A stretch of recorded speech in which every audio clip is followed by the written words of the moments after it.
Настя, расскажи, как шел процесс подготовки к этим соревнованиям первенства Москвы? Ну, в основном плавали комплексом.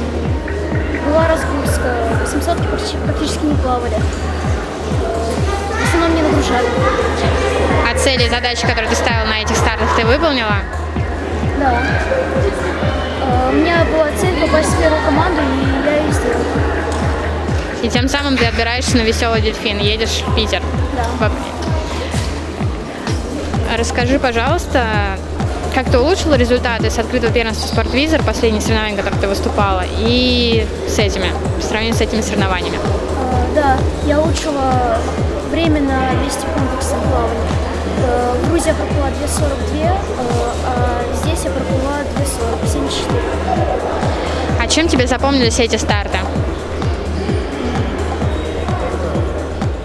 Тем, что я попала в первую команду, выиграла 100 метров на спине, попала в призеры 200 метров комплекса. Какие планы ставишь на «Веселый дельфин»? Какие у тебя там будут цели? Сделать КМС и занять первое место.